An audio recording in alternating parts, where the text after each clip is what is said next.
Okay, welcome to my Holistic Chef Kombucha tea workshop. So we're making a green tea kombucha. Kombucha is a fermented green tea originating in China about 2,000 years ago. It's really good probiotics, so it's got a lot of live cultures. It's good for the gut, it's good for the immune system, and good for lots of other stuff. So it's made with what's called a SCOBY. SCOBY stands for a symbiotic culture of yeast and bacteria. So this here is a living culture of bacteria and yeast. It's actually alive. So to keep it alive, we need to keep it in tea. So we always need to keep it in a little bit of liquid, and that keeps it fed. Now, what these cultures feed on is sugar.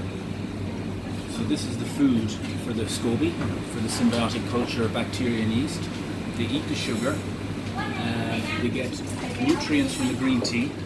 So we're using a really good quality organic Thai green tea, and this will be the vitamins and nutrition for the SCOBY as well. So what we need to do is create a nice sweet tea and leave the SCOBYs in them for about a week. And in that week, the SCOBY will eat the sugar. So the tea will be quite sweet to start with, and then throughout the course of the week, the tea is going to get a little bit more sour and a little bit more vinegary. Now that's a good sign, because it's a sign the cultures, the SCOBY is alive and it's eating the sugar. And in turn, by eating the sugar, what it does is it produces a lot of organic probiotics and good enzymes, and it will populate this green tea liquid with loads of probiotics, and that will be our kombucha tea. So there's two main stages to making this tea. The first stage is to make the sweetened green tea. Now the recipe we have here is we're going to do 3 liters of water, 300 grams of white sugar, so that ratio is 10% sugar to water. So you can increase the recipe. For example, you can do 5 liters of water and 500 grams of sugar. Just keep the ratios of 10% sugar to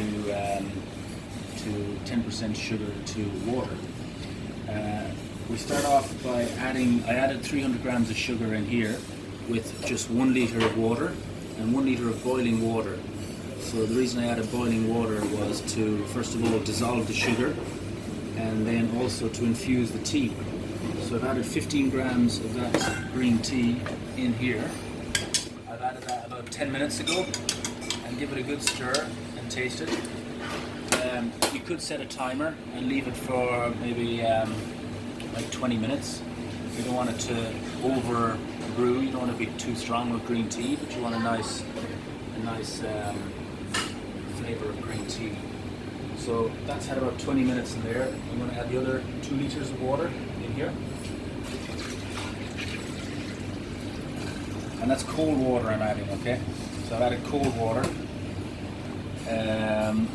It's very important that you do not add the SCOBYs into boiling water, because they'll die. You need to keep them alive. Just think of these SCOBYs as living creatures. Quite amazing what they do. Every week they produce a batch of kombucha tea. They'll actually have a baby. They'll have a baby SCOBY. So if you can see these layers here, there's different layers. Not many on this, because these look like babies themselves. But you can maybe see one here. So see the different layers? They're new cultures. So every time these cultures will ferment a batch, another SCOBY will grow on top. So it's a beautiful sign of nature in action, of reproducing.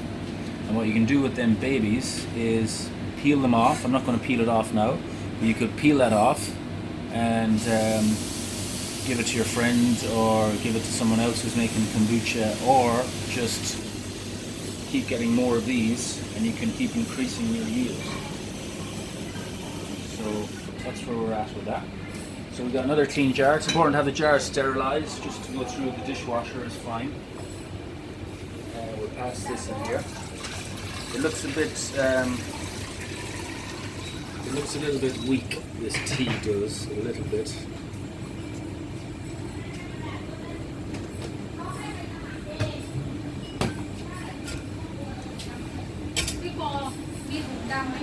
Hello.